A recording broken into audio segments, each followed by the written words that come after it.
Boa noite, shalom, shalom para todos.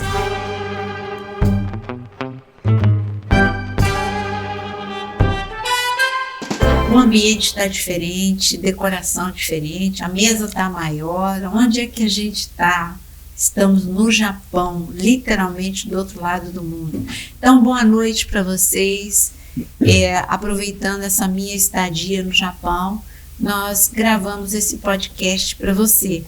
E eu estou aqui com o pastor Mário e a pastora Suelen, os líderes, pastores principais da Igreja Unidade em Cristo no Japão. Eles já fizeram um podcast com a gente, mas aí eles estavam no Brasil. Hoje eu que estou no ambiente deles. E eu queria que o pastor Mário se apresentasse. Eu sou o pastor Mário, estamos aqui no Japão há 24 anos e fazendo a obra do Senhor. E nessa noite, nós agradecemos essa oportunidade. E estou aqui com a minha esposa, a pastora, ela vai estar se apresentando. Boa noite a todos, Agradeço a Deus por essa oportunidade tão linda, de estarmos aqui com a nossa pastora, esse privilégio.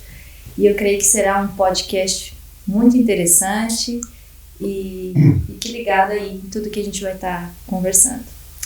Então, eu queria dar uns avisos sobre o canal, os de sempre. O pastor Vinícius não está aqui para me ajudar. Ele tinha que estar aqui. Na próxima ele vai estar. Na próxima. Então, o pastor Vinícius que sempre dá os avisos. Não deixa de ver se você está inscrito no canal, se inscreve. Aliás, aproveitando, a Igreja Unidade de Cristo Japão tem um canal, onde os cultos são transmitidos. Yaoki Japan, né? Isso, Yaoki Japão. Está escrito em inglês, né? Isso, Japan. E então, dá o seu like, vê se você está inscrito. E lembrando vocês que amam o estudo, que tem área de membros com muitos cursos. E agora a gente tem uma novidade. Tem um grupo no WhatsApp, aqui vai estar fixado aqui no bate-papo, e o link. É só você clicar no link e você entra no grupo de WhatsApp. É um grupo para facilitar para você poder divulgar e também saber tudo de novo que tem no canal. E também quando você quiser divulgar para outras pessoas. Então, clica aí no link e entra no canal. E lembrando também que enquanto não é restabelecida a minha antiga conta no Instagram, eu estou com um perfil novo, que é Naira Pedrini Oficial. Mas hoje o assunto é um assunto recorrente nos nossos podcasts. A gente fala muito sobre os últimos dias e como não falar com tudo o que está acontecendo. Então nós falamos muito sobre os últimos dias, sobre os acontecimentos no mundo. E eu queria que vocês falassem um pouquinho como que é o Evangelho na Ásia. Por quê? Porque Jesus, ele deixou um aviso para a gente em Mateus 24. Eu vou até ler aqui. Mateus capítulo 24. Como uma marcação do final do princípio das dores, ele disse o seguinte, no versículo, deixa eu pôr meu óculos, que vai ficar bem melhor.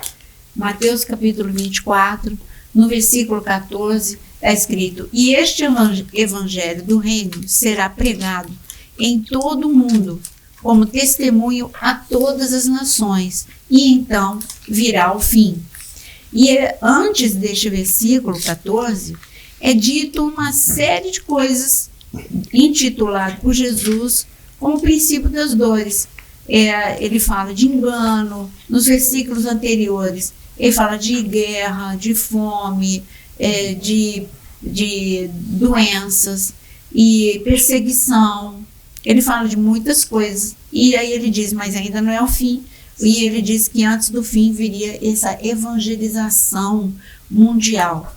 Quando a gente fala de evangelismo mundial, massivo, nós estamos falando de confins, é o que Jesus disse, para os discípulos que se tornariam apóstolos, que eles fossem até os confins da terra. Literalmente a gente está, depende do ângulo, Para quem está aqui no Japão, os confins da terra é o Brasil. É o Brasil. Para quem está no Brasil, os confins da terra é o Japão e toda essa parte asiática. E então, Deus mandou vocês aqui para os confins da terra. Eu vim mas a minha permanência é curta.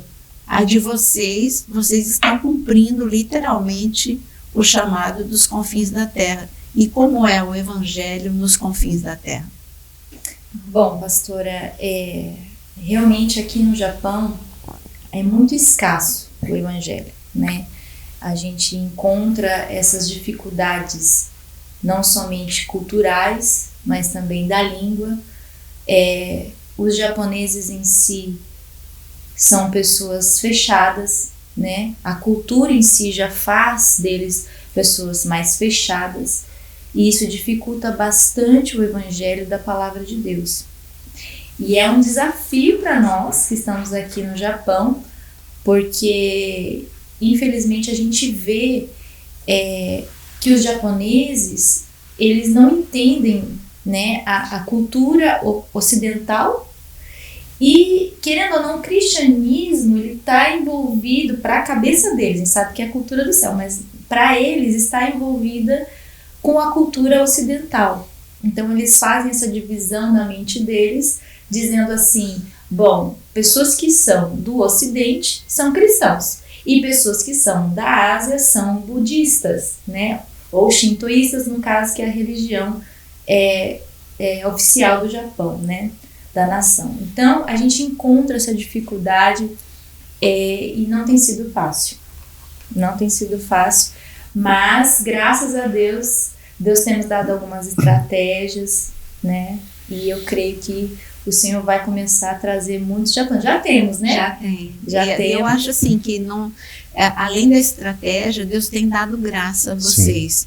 Porque eu lembro que no início, a igreja tem 10 anos, eu lembro que no início vocês falavam assim para mim, é muito difícil para a cultura dos japoneses os cultos, pequenos grupos em casa, porque o japonês não gosta de abrir a casa.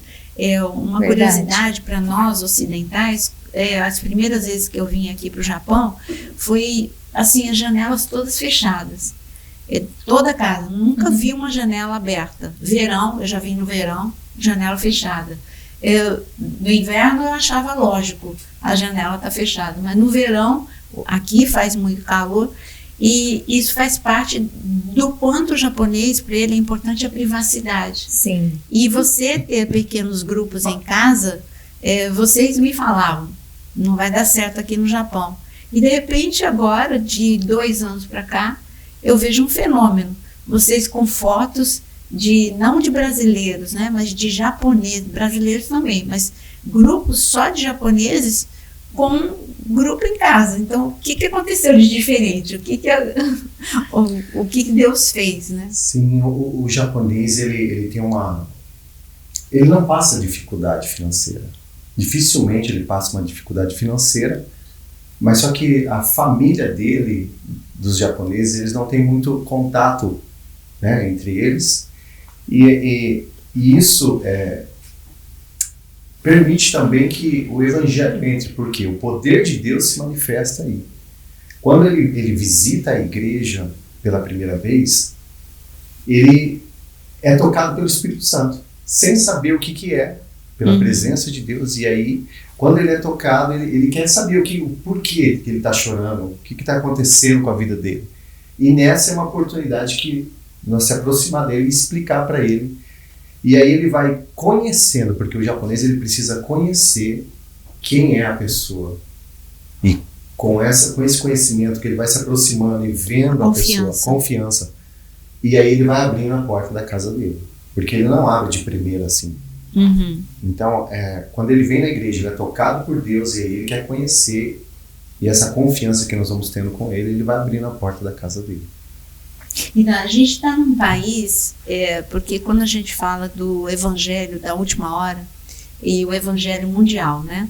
A gente vai falar um pouquinho como que está, qual é a visão do evangelho mundial. Se a gente pegar e olhar assim, se afastar e olhar como é que está o evangelho na América do Norte, na América do Sul, na Europa, como que está na África, como que está na Ásia.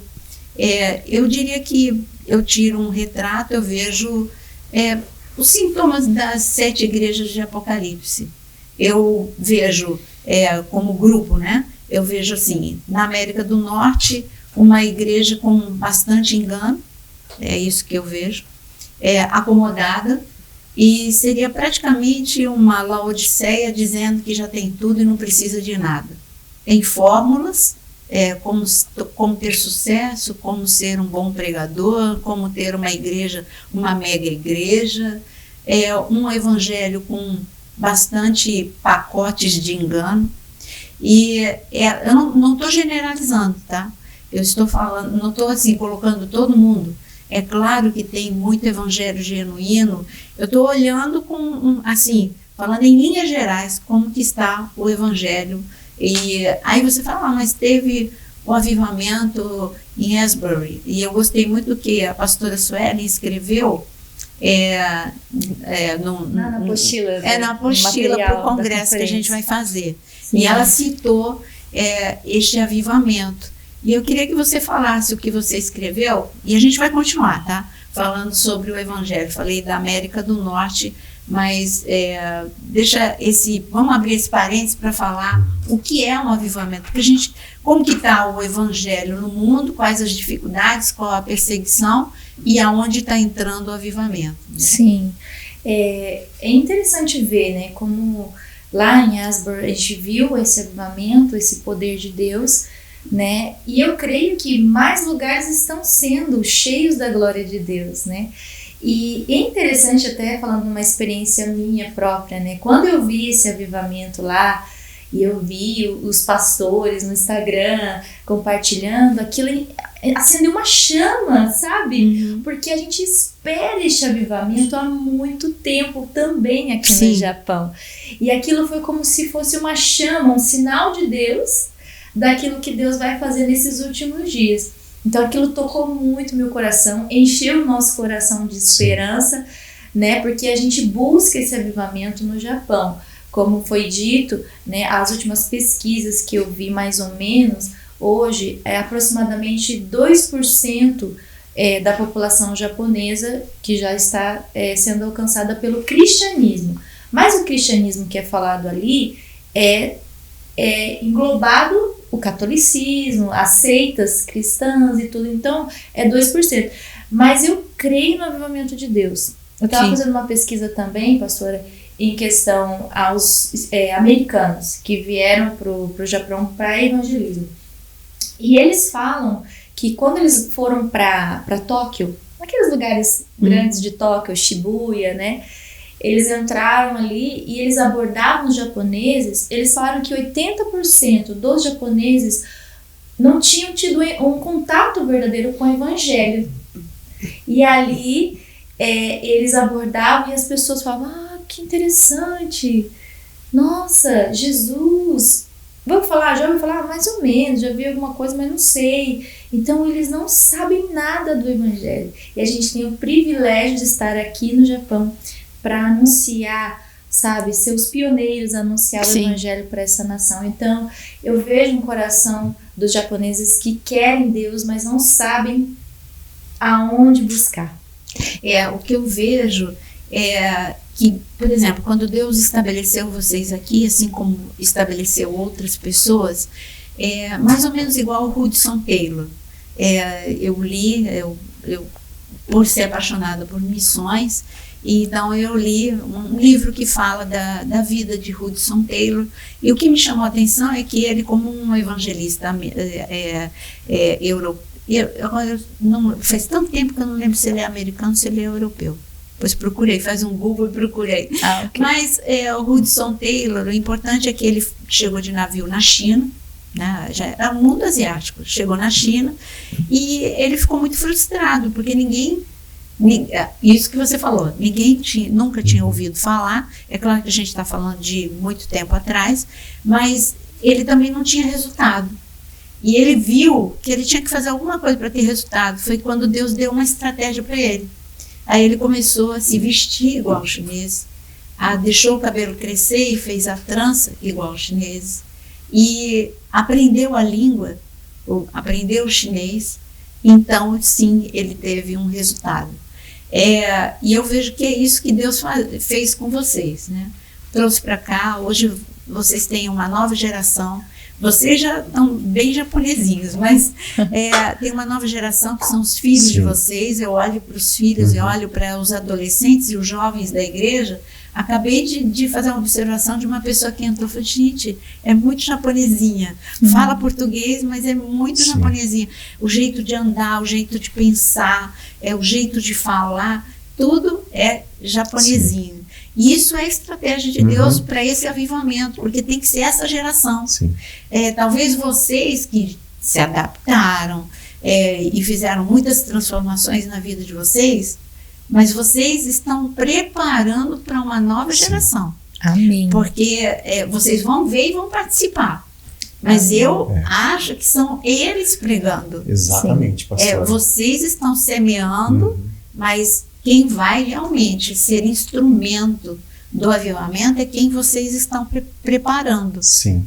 E é uma das coisas que Deus tem ministrado muito, porque hoje os adolescentes, os jovens, eles estão inseridos em várias áreas no comércio, no Japão. Então, esta geração é o que Deus tem falado. Se nós investir nela, mostrar, apontar a direção, o caminho que ela deve andar, ela vai alcançar os japoneses. E essa geração, ela está enraizada na cultura japonesa.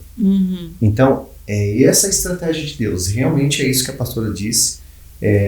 O Japão, ele vai ser ganho para o Senhor Jesus. Deus já está fazendo tudo. Sim. Mas é através dos nossos filhos. Nós temos 2 filhos, né? E Deus já falou para mim.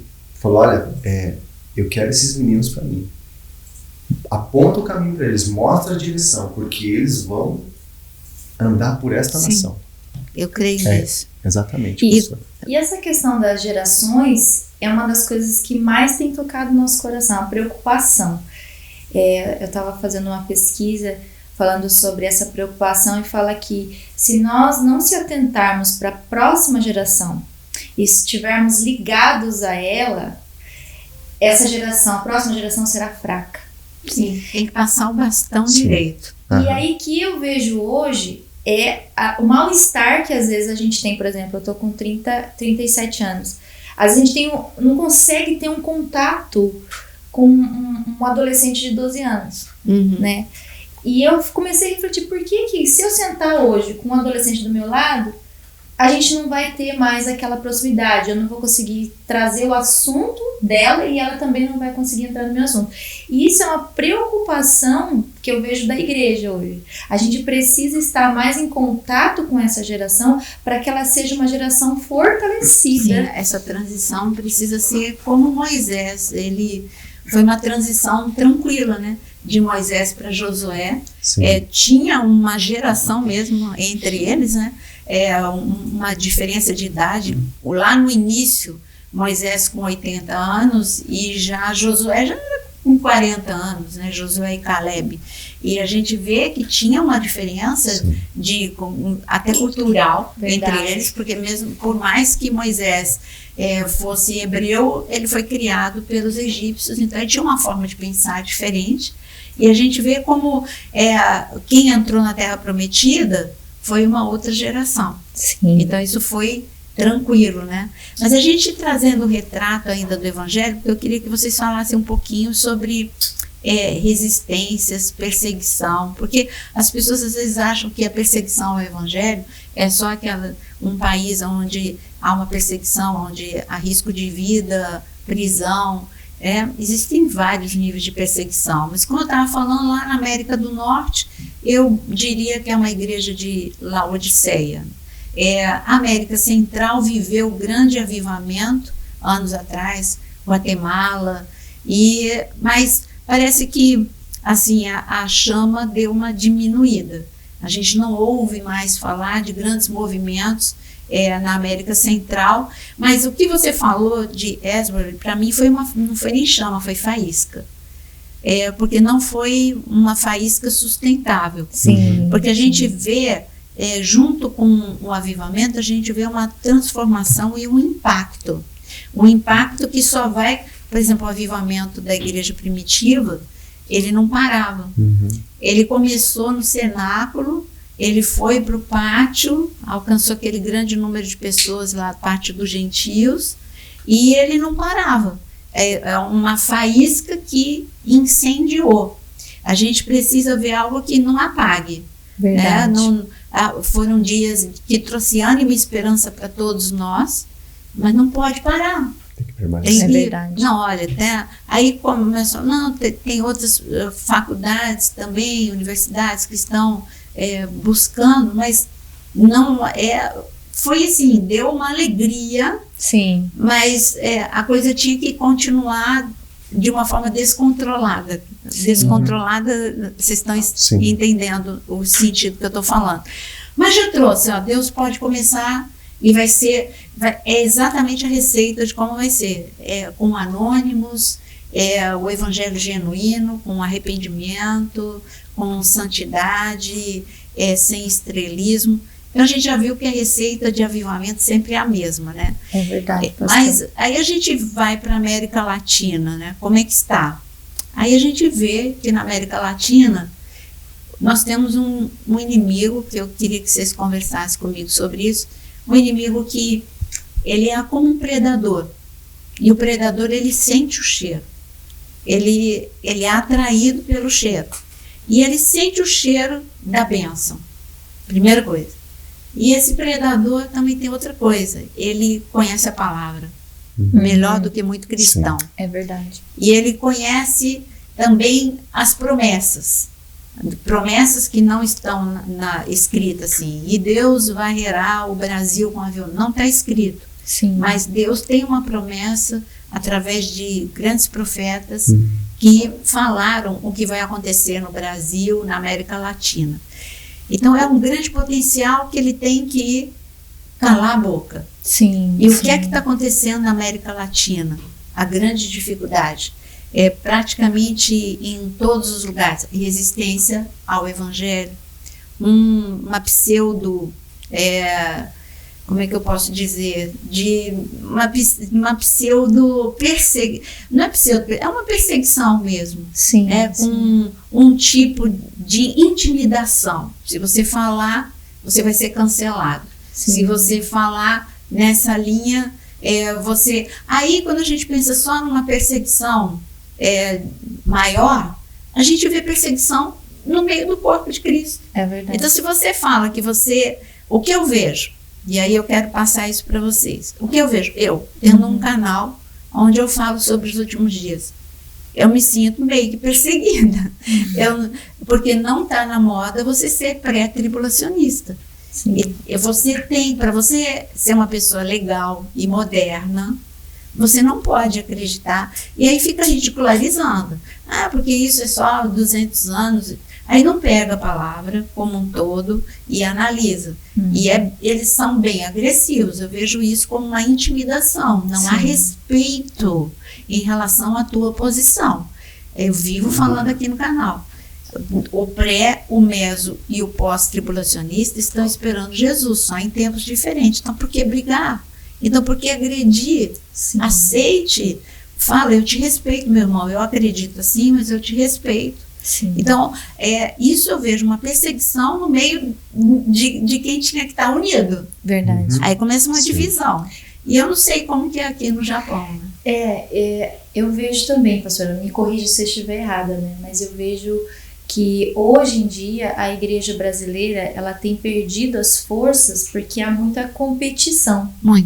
Muita competição entre as igrejas denominacionais, né? Eu sou da igreja tal, e isso a gente tem perdido forças, porque a gente vê que o evangelho no Brasil quantos por cento? Já 30% do Brasil? Na estatística eu vou errar se eu falar. Mas parece que é bastante, né? E por que a gente vê essa força sendo muitas vezes apagada, abafada, né? Porque a gente está perdendo forças. E aqui no Japão, a gente crê que Deus está fazendo também esse princípio de avivamento, porque muitos pastores, a gente já tentou fazer isso há muito tempo, né? No Japão, era um sonho do nosso coração de estar unindo pastores de várias denominações para a gente estar junto, e era difícil isso acontecer. A gente tentava e dava errado e tal, mas hoje, né, depois da pandemia, principalmente na pandemia, quando houve a pandemia, nós não conseguimos ter contato muito com os nossos pastores presidentes, né, porque não tinha como vir para cá, né, e a gente se sentiu enfraquecido. Porque o governo e a sociedade começou a pressionar as igrejas. Não, vocês têm que fechar, né, irresponsabilidade, ficar aberto, não sei o quê. E a gente começou a sentir essa pressão em cima da gente. Mas foi quando a gente começou a conhecer amigos ministeriais aqui no Japão. E um e o outro fazendo reuniões e a gente, não vamos fechar, né? Lógico que não está obedecendo ao governo conforme eles estão colocando, mas no que a gente pode, que é a nossa, o nosso direito, a gente tem que continuar, a gente precisa estar aberto, e aquilo foi fortalecendo a gente, e muitas igrejas no Japão fecharam, né, por causa desse enfraquecimento, por causa da pandemia, mas muitas igrejas, né, ficaram mais fortes. A nossa, para a glória do Senhor, foi uma, que em vez de se enfraquecer, né, ela foi cresceu. O momento que Deus mais abençoou. O momento que Deus mais fortaleceu a aliança, né?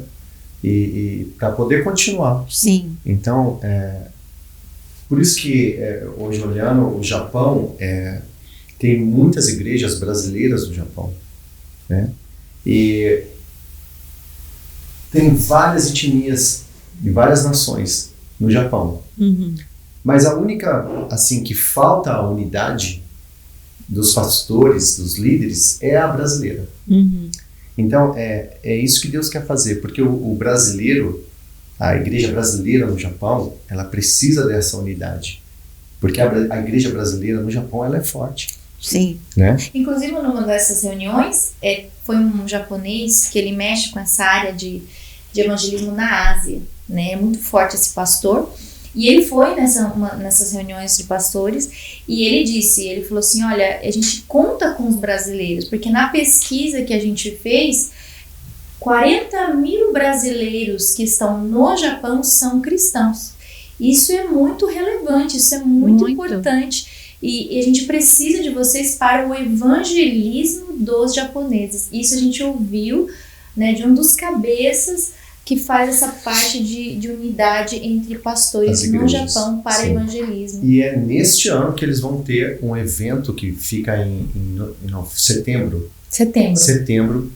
Um evento que eles fazem de 7 em 7 anos, que eles reúnem líderes de várias nações e os líderes da igreja japonesa, né, aqui no Japão, que vai ser 1.000 pessoas. Acho que era 2.000, hein? 1.000 líderes. Tá no cartaz 1.000 líderes num lugar só. Eles só não abriram mais por causa da pandemia, mas é um evento que eles fazem de 7 em 7 anos, um evangelismo, né? Um congresso de evangelismo. Então, quando a gente fala da pandemia, só para abrir um parênteses, né? Aí você fala, mas peraí, a pandemia acabou. Mas não aqui. Aqui não é que a pandemia não acabou na cabeça. Sim. Porque a forma de agir, por exemplo, eu que estou no hotel, aí eu vejo, a forma de agir é como que se ainda tivesse a pandemia. Tem aquela, não só no hotel, mas em outros lugares que a gente foi, tem aquela divisão de acrílico ainda em lugar público, de uma mesa para outra, nas laterais e na frente. Então, na cabeça, um grande número de pessoas ainda usando máscara. A maioria, então, né? A maioria. Aí eu fico assim, eu fico intimidada, né? Será que eu tenho que estar de máscara? Às vezes até eu fico. É que nessa fase agora do Japão, nesse tempo agora, tem o Kafunsho, que é aquela... pólen das árvores, né? E qualquer gripe que tem, eles usam máscara, entendeu? Isso é cultural. Isso, cultural. Mas assim, aquelas divisões ainda, Sim. como que se tivesse pandemia. Então, o japonês é muito cuidadoso. Sim. Então, ficou fechado durante 3 anos aqui pra gente entrar. Até o aeroporto, né, Pastor? Vazio. Tá vazio ainda. Não tem. Eu bati o recorde. Eu entrei em 20 minutos, porque você falou 30, mas 10 minutos foi andando de um terminal para o outro. 25 minutos, né, pastor? 25 minutos para sair, bati o recorde. E tava vazio. Nunca vi isso. Nem eu. O Japão ainda está um pouco fechado. Então, aí quando a gente fala de evangelismo aqui na Ásia, quando a gente olha, é uma realidade tão diferente para a gente. E é só vocês que podem dizer como que é. Vocês olham para países tão pertinho de vocês. Aí Pertinho de vocês tem um país completamente proibido o evangelho, na China. Pertinho de vocês também tem a Coreia do Norte. Fala um pouquinho sobre esse cenário de países completamente proibidos, países com um avivamento como a Coreia do Sul. Como que é esse mundo totalmente desconhecido para nós, né? Porque é um outro mundo. É verdade. O evangelismo no Japão é algo assim bem complicado. As pessoas falam, pode sair pregando nas ruas, né? Não é bem assim, né? Hoje, para você fazer o evangelismo numa praça, você precisa pedir autorização para o governo e na prefeitura e para ver o que eles querem. Eles querem saber o que você vai falar ali. E você não pode sair distribuindo um panfleto assim em qualquer lugar. Então você precisa de uma autorização, pedir para, se você quer fazer um evento na praça, você pode fazer. Mas eles querem saber se vai falar de religião ou não. Eles querem saber. É fechado. É fechado. Só não tem a perseguição. Sim, mas é fechado. E assim, outra coisa também em questão ao evangelho aqui no Japão é que para eles ainda não incomoda. Para eles é uma minoria. Então eles ainda suportam. Mas eu creio também que quando isso começar a crescer e ter uma proporção assim de força, eles vão começar a se preocupar com muitas coisas. Inclusive tem algumas leis no Japão hoje que foi colocada que os pais não podem obrigar os filhos, é lei japonesa. Os pais não podem obrigar os filhos a irem para a igreja. Os pais não podem obrigar os filhos a seguirem a sua crença. Olha só. Enfim, é muita coisa que está acontecendo. Os pais não podem impedir os filhos de irem num lugar que seja de outra crença. Então, eles estão começando, querendo ou não, de uma forma socialista, né, como que fala, a trazer isso sobre as crianças, entendeu? Para que não haja esse domínio de religião que eles acham que mas não é. A gente sabe que são princípios da palavra de Deus, mas a gente vê que é um país fechado, né? Eu estava vendo um podcast também, né, de uma pessoa que teve esse evangelismo em lugares fechados. Ela não disse quem era e ela falou assim que essa pessoa estava num lugar fechado onde não havia portas abertas para o evangelho, era um lugar perseguido, e ela fazia os seus cultos, né, subterrâneos. E ali ela foi para o Brasil, eles tiraram ela de lá, levou para o Brasil, e ela começou a ver que há liberdade no Brasil de falar da palavra de Deus, né? E essa pessoa que morava aqui na Ásia, ela começou a ficar assim, se achou impactada. Como assim? E vocês não falam do evangelho? E onde ela ia na padaria, ia não sei aonde, na loja, ela queria falar de Jesus. Queria falar de Jesus. E ela perguntou para essa moça que estava, né, trabalhando em missões, falou assim, Bia, vocês não falam do amor de Deus? Aqui é um país livre, né? Então, em outras palavras, lugares fechados tem mais ousadia, mais força e mais força. E às vezes a gente está num lugar livre e a gente se cala, né? Não tem essa ousadia. E aquilo me impactou muito, esse testemunho, porque eu falei, Deus, a gente precisa começar a impactar o Japão, porque ainda por mais que tenha essas barreiras, ainda é um país livre e a gente precisa realmente ir com tudo para evangelizar. Esse evento que nós fomos, esse pastor líder japonês que faz o evangelismo no Japão, ele disse que tinha 2.000 igrejas. As igrejas japonesas, elas são bem pequenas. Dificilmente você vai ver uma igreja grande. E o que está acontecendo? Os líderes japoneses, eles estão se envelhecendo. E não tem um sucessor. Aí entra o problema geracional de novo. Entendeu? Exato. Não está tendo uma outra geração que vai assumir a posição do pai. Não está tendo. E esse é o grande problema. E aí ele disse, nós precisamos da ajuda dos brasileiros. Olha aí. Então agora é a hora que Deus está preparando essa geração. E aí me pergunto, mas onde que está escrito que o Brasil vai ser o celeiro do avivamento? Não está escrito na Bíblia, é uma promessa de Deus, através de, mas assim, inúmeros profetas que Deus usou, anunciando e este momento que vai chegar. E aí a gente vê que os brasileiros estão sendo usados em todas as áreas. Mas existe uma coisa aqui no mundo asiático que eu sinto quando eu entro no país, e eu gostaria que vocês falassem, porque isso faz parte dos últimos dias e de como Satanás em cada lugar. Então, nos Estados Unidos ele distrai com a riqueza e com a facilidade.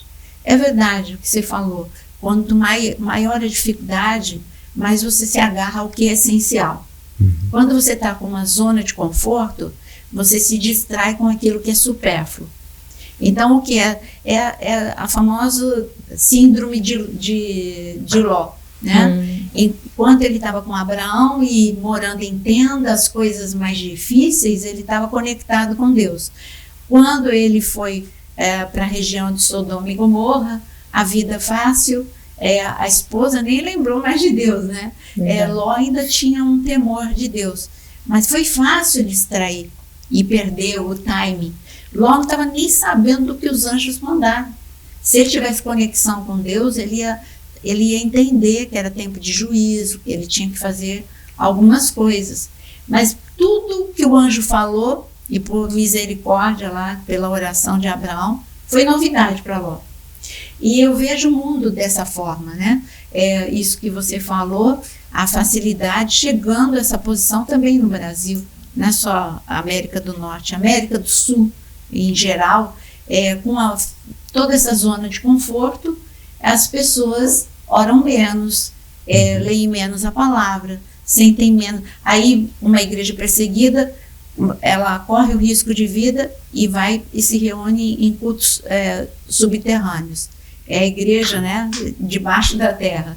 Agora, a igreja que não tem perseguição, ela, tá chovendo, eu não vou, tá frio, eu não vou, tá calor, eu não vou, é feriado, eu não vou. Então, é justamente isso. Mas o que eu estava falando é que quando eu chego, e eu queria que vocês falassem um pouco sobre isso, eu sinto o peso espiritual. Há uma resistência forte das trevas mesmo, para que essa luz ela não resplandeça. É claro que ninguém pode impedir Deus, ninguém pode impedir, mas ele tenta impedir o máximo possível. E é lógico, onde há muita adoração, as trevas, existe uma grande resistência. Como é viver nesse mundo de grande resistência? Eu vou deixar para ela começar a dizer. Olha, pastora, o Japão é um lugar realmente de demônios, vamos dizer assim, milenares, né? Que eles acham que aqui é o território deles, o trono deles. E a gente sente isso, esse domínio. A gente vê, por exemplo, em cada ponto estratégico do Japão existe um templo shintoísta. Existem pontos estratégicos ali que as pessoas sabem que vão adorar a esses, lógico que a gente sabe que é demônios, né? Então, a gente vê, por exemplo, né, quando tem aquele símbolo do Japão, né, muito importante, acho que é Terá, né, que fala, né? Me corrija se eu não estiver errado. E é um portal. A gente sente que é um portal que Satanás, ele tem essa transferência de demônios que sai, que vai, que volta, né? E a gente sente isso, essa resistência demoníaca. Há um tempo atrás, contando um testemunho, né? Um membro da igreja japonês mesmo, tem uma irmã, e essa irmã ainda não é convertida, é japonesa, não é DKC, que é japonesa. E ele foi no encontro com essa irmã dele. A irmã falou, vamos sair comigo, tá? Vamos num restaurante. E ele não gostava muito porque ele já se converteu e sabe que a irmã ia beber. Aí foi, chegou lá, ficou na dele, tranquilo. E a irmã bebeu muito, né? Ficou fora de si. E ali, do nada, um instantezinho assim, o rosto dela mudou. Ela olhou com uma cara assim de ira, de raiva, que ele viu que não era a irmã dele, e falou para ele em japonês. Falou assim: vocês pensam que vocês vão a algum lugar? Vocês não vão. Nós somos muitos. E já estamos sendo enviados mais para contra-atacar vocês. E disse assim: vocês não vão avançar. Porque eu tenho um grande exército preparado já para segurar vocês. E aí ela falou isso, ele entendeu que aquilo não era a irmã dele, e de repente ela voltou. Ai, nossa, né, o que eu falei e tal. E ele entendeu, mesmo sendo japonês, ele teve essa percepção espiritual, discernimento, de que era algo demoníaco. Então a gente vê os demônios daqui, quando eles veem um foco de luz, né, pastora, que eu aprendi isso com a pastora, um foco de luz, ele fica atento. Sim. E a pastora ontem falou sobre isso, né, que ele não entende, ele não é onisciente, mas ele percebe pela experiência, né, e eu achei super interessante isso, pastora, eu já anotei lá, já peguei. Então, assim, eu vejo que esses demônios, eles sabem esses focos de luz, e eles estão batalhando muito para que não avance. Mas em nome de Jesus eu creio que chegou o tempo. Chegou a hora. Chegou a hora. Eu vejo, pastora, que não só no Brasil, aquela igreja, aquela música do... bom, eles são músicos, tá? Os pastores são músicos. Ai, meu Deus. A perseguição. Isso, canta isso. A perseguição não para a igreja. Não para.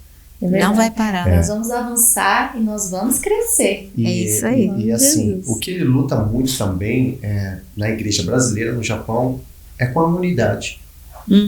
Unidade de membros, de líderes.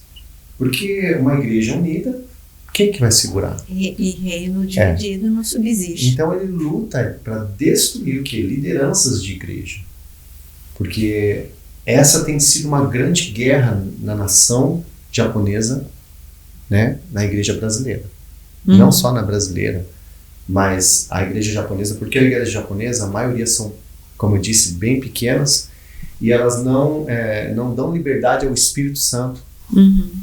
Elas são mais tradicionais, religiosas. Então não tem o crescimento, né, que Deus quer fazer, então é muito impedimento para isso. E aí a igreja brasileira entra, dando liberdade ao Espírito Santo.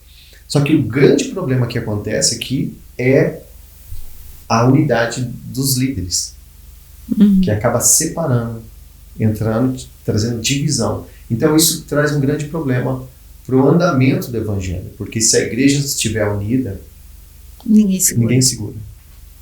Mas o movimento que está tendo, que vocês estão participando de unidade entre líderes de várias denominações, tem sido é algo incrível. Sim, é incrível. É o Senhor fazendo isso. É verdade. Para ganhar essa nação. E é interessante que, eu estava falando para a pastora, né, que a gente não fala sobre coisas doutrinárias, né, a gente não entra nessas áreas da igreja, eu sou pré-tribulacionista, não, ninguém entra nesses assuntos. Eu sou pentecostal, eu sou tradicional. Não, a gente tem amizade, a gente entendeu que cada um tem, né, os seus conceitos ali, mas os pilares do evangelho, a essência que é Cristo Jesus, o que ele fez, nos une. Sim. E é isso que a gente fala, é das coisas de Deus e essa amizade muito pura, muito maravilhosa e que tem nos fortalecido também no Japão. E o foco é ganhar essa nação, né? É ganhar essas almas que estão aqui, que não conhecem. Se nós sair aqui na rua e perguntar para as pessoas, você conhece Jesus? Você vai encontrar várias pessoas que nunca ouviram falar de Jesus. Muitas delas não conhecem. O campo é grande, né? Não precisa ficar disputando, né? E tem dois assuntos para a gente poder finalizar muito importantes. É que as pessoas ficam sempre me perguntam, sempre que eu falo de escatologia, fulano que é o anticristo, quem que é o anticristo? As pessoas têm que procurar menos uma pessoa, essa pessoa vai aparecer. Quando aparecer, a gente vai reconhecer, não tenta especulação. E não fica atrás também da teoria da conspiração, não fique atrás dessas coisas, fique atrás do que é concreto. Concreto hoje a gente vê de uma forma global que o espírito do anticristo, e o espírito do anticristo é uma atmosfera, a pessoa vai surgir, mas hoje a atmosfera já existe. E essa atmosfera é se levantar contra tudo que é de Cristo, se levantar contra valores, se levantar contra, até inserir na mente de todo mundo que o comum é o errado, que o certo é errado. Como que isso acontece? Quando você martela muito, estudando gestão emocional, quando eu fui fazer o meu doutorado, e nós vimos como Hitler ele conseguiu entrar na mente e nas emoções, anestesiar as emoções e formar a mente de uma geração para aceitar o inaceitável. Como que ele conseguiu? Isso é um trabalho contínuo no inconsciente da pessoa, um trabalho que é de propaganda. A propaganda ela é tão insistente e tão sutil que aquilo que é errado, daqui a pouco eu estou achando que gueto é normal ter gueto na minha cidade. Tem ali, vai ficar judeu, e daqui a pouco eu olho um judeu com estrela amarela e eu vou achar normal. Como que uma geração chegou? E eu não estou falando de alemães, eu estou falando do mundo. Sim. O mundo se calou, o mundo viu e não fez nada, não teve nenhum tipo de intervenção. Então, como chega a esse ponto? É assim que vai chegar o anticristo. Ele está indo devagarinho, e a propaganda já existe, mostrando que o que é abominação é normal, e até igrejas estão aceitando o anormal como normal. Sim. E é tão gradativo, se você não entrar no efeito manada, você vai ser um esquisito.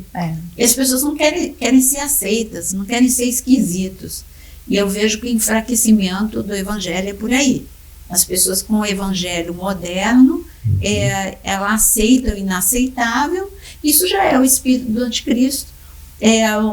Uma igreja, a gente vê que o perigo, o risco de uma igreja perseguida é o de vida física, porque a vida espiritual deles está melhor do que a nossa. O único risco que eles correm é a vida física. E agora o anticristo, você acabou de falar de lei aqui no Japão. Sim. Países estão fazendo leis, Canadá e tantos outros, de forma a inibir, a coagir, a trazer dificuldade para que você possa fazer aquilo que é natural. Isso tudo já é o espírito do anticristo. Mas indo para um outro assunto que é aqui no Japão, é muito real, o mundo todo é real, mas aqui é mais real, emoções. Vocês lidam com um país que é conhecido como essa cultura, a forma kamikaze de ser é muito japonesa, né? Sim. Então eles entram em desespero, numa obediência radical, num desespero radical, tudo é radical. Tudo é radical. E aí, emocionalmente, existe uma fragilidade emocional no japonês, muito forte. É uma falta de afeto que vai, na idade adulta, vai eclodir em várias manifestações. Então, como é viver nesse mundo com emoções tão fragilizadas e tão radicalizadas, onde até tem hoje, desde a pandemia, tem um ministério, uma pasta, né, que é de saúde mental, onde vocês lidam com o suicídio coletivo ao pé do Monte Fuji, enfim, como que essas pessoas com tantos problemas emocionais chegam na igreja? É um desafio, pastor, é um desafio muito grande, porque os japoneses, eles aprenderam a não manifestar seus sentimentos. Então, se ele está triste, ele não fala que ele está triste. Se ele quer se matar, ele não fala que ele quer se matar, né? E dificulta o pastorado, né? Porque a gente sabe que falar é libertador, né? Falar, expressar, dizer, pedir ajuda é libertador. E isso dificulta muito o nosso trabalho, porque não é fácil. E o que a gente faz? E eu aprendi isso, inclusive, com vocês no Brasil.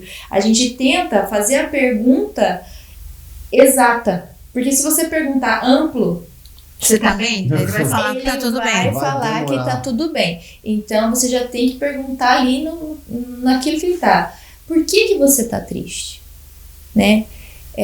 Como que tá o seu relacionamento com seu pai? Se você sabe que ele tem problema com o pai ou tem problema com a esposa, você já tem que ir direto no ponto e perguntar e tentar, porque muitas vezes ele vai falar que tá bem ainda, né? Aham. Mas a gente tem tentado trazer para que ele possa falar, se expressar e ensinar, né? Ensinar, como a gente tem aprendido com vocês, né? Gestão emocional, ensinar eles a se expressar, a um autoconhecimento, né? Quais são as minhas fragilidades, quais são as minhas tristezas, o que eu preciso melhorar. E falar para eles, gente, vamos aprender a falar, vamos aprender a se expressar, né? E não somente os japoneses, como a comunidade brasileira também, porque a gente é muito parecido, né? Os descendentes, né? A gente é muito parecido e eles também acabam pegando essa característica de se fecharem, né, na sua timidez. Então é muito complicado, é um desafio muito grande.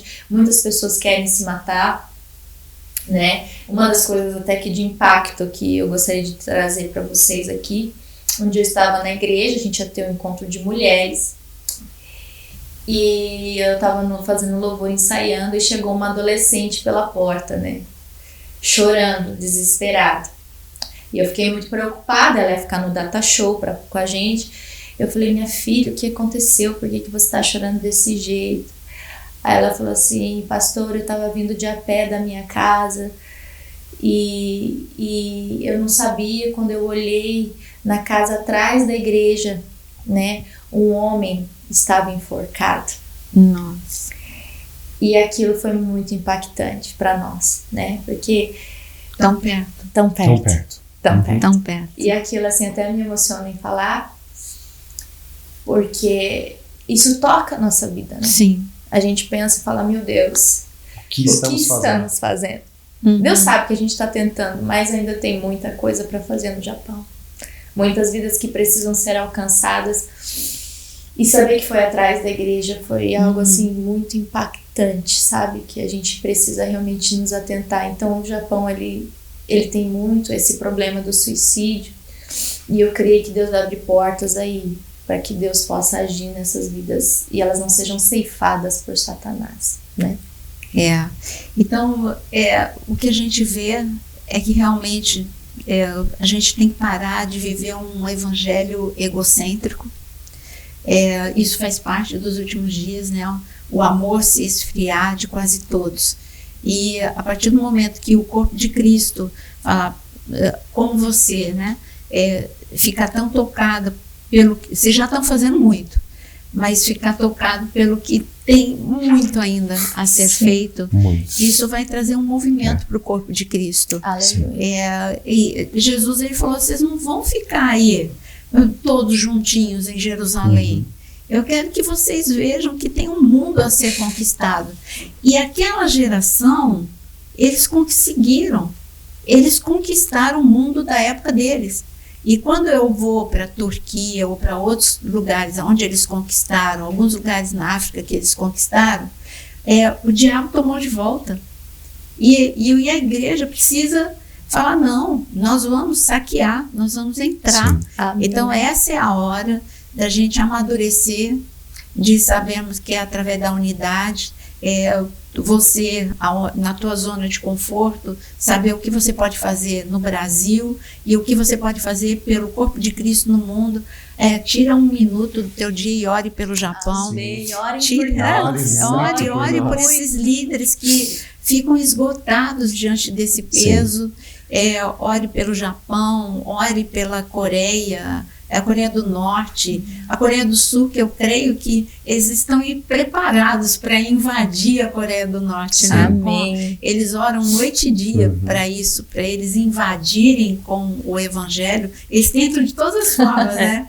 E então, orar pelo mundo asiático, porque esse é o mandamento. É o Evangelho pelos 4 cantos. Você pode, aquela frase tão antiga, logo que eu me converti, você pode ir com seus pés, de joelho ou com as suas mãos, né? Aí com as mãos é você financiando aqueles que vão, de joelhos intercedendo, e com os pés aquele que tem chamado para ir. Então usa teus joelhos, meu querido, usa tuas mãos e usa teus pés. Não sei qual é o teu chamado, mas é hora da gente ir para os 4 cantos. Sim. E a gente não pode falar 4 cantos, sabia? Esse é o evangelho perseguido. Agora vamos lá, eu sempre falo, quando eu falo os 4 cantos, gente, isso é uma expressão. Vamos lá, os 4 pontos cardeais. É porque tem o terraplanista que logo vem, tá vendo? Ela tá falando que a Terra é quadrada. Não estou falando isso não, é uma expressão. Os 4 cantos é por todas as nações, por todos os continentes, em nome de Jesus. Sim. Amém, Jesus. E eu queria que o pastor Mário terminasse orando. Amém. Orando por esse avivamento. E nós cremos nesse avivamento, pastor. Eu creio também. As pessoas estão tão preocupadas com tantas coisas, né? E nós cremos que Deus vai começar a enviar muitas pessoas que têm um coração disposto para Deus, para fazer a obra dele. Eu não sei falar, não. Está disposto a fazer a obra do Senhor. É isso que Deus procura, pessoas que têm um coração disposto para que Ele possa usar. Então, a nação japonesa ela vai ser chacoalhada, né? E Deus está fazendo isso. Deus está preparando essa geração, como nós falamos. Eu creio. Então, vai ser um tempo muito poderoso da nação japonesa, porque o japonês ele está chorando, né? A nação japonesa está clamando. Né? Você sabe que quando você fala isso, eu vejo assim, a minha paixão, todo mundo conhece a minha paixão pelo Japão e pelas nações, paixão pelas nações. Mas 2 vezes, o japonês ficou meio assim, não entendendo. Uma foi quando, por ocasião do tsunami, vocês lembram? Sim. 20 dias ou 15 dias depois do tsunami, nós pegamos um avião, eu e Jonas, e viemos para cá. E o consulado, e tanto a companhia aérea quanto o consulado, falou, não, você não perde a passagem, você pode colocar para... Agora está tudo contaminado, aquela região, vocês não precisam ir agora. E eu falei, mas olha, é agora que eu preciso ir? Eu quero ir. Você tem certeza? E no avião tinha assim, eu nunca vi um avião tão vazio, tão vazio. A gente veio praticamente, se tinha 30 pessoas naquele avião, era muito. E a gente veio num avião enorme com 30, 40 pessoas, mas o que me impelia era o amor. E agora, né, que por causa da pandemia, que a minha passagem, a companhia aérea não queria dar, queria devolver o dinheiro, que era parte só da passagem, e aí eu falei assim, mas eu não quero dinheiro. Eu podia fazer tanta coisa com esse dinheiro, né? Mas eu não quero dinheiro, você não está entendendo? Eu quero a passagem, eu preciso ir para o Japão, né? Então, deixa esse amor por nações arder o teu coração. Se você não tem o chamado de ir, você tem o chamado de orar. Isso eu tenho certeza. Amém. Aleluia. Amém. Vamos agradecer, né? Amém. E agradecer a pastora Naira por estar nessa nação, né? Semeando, plantando a palavra do Senhor, e vai dar muitos frutos. Amém. Né? Nós cremos nisso. Amém? Senhor, eu quero agradecer por esse momento, agradecer pela vida da pastora Naira estar conosco aqui. Agradecer porque o Senhor tem sido bom nesta nação, que o Senhor tem olhado para esta nação. Nos ajuda a permanecer, nos ajuda, Senhor, a continuar todos os dias. Levanta, Senhor, ministros, pessoas dispostas a estar aqui nesta nação para pregar o Teu Evangelho, pessoas para orar pelas nossas vidas, por líderes, igrejas nesse lugar. Amém. Que o Evangelho possa crescer cada dia nesse lugar. Nós oramos e queremos agradecer pela Sua bondade todos os dias. Que o Senhor continue fazendo a Sua vontade sobre as nossas vidas nesta nação. É o que nós pedimos e agradecemos, Senhor, em nome de Jesus. Amém. Amém.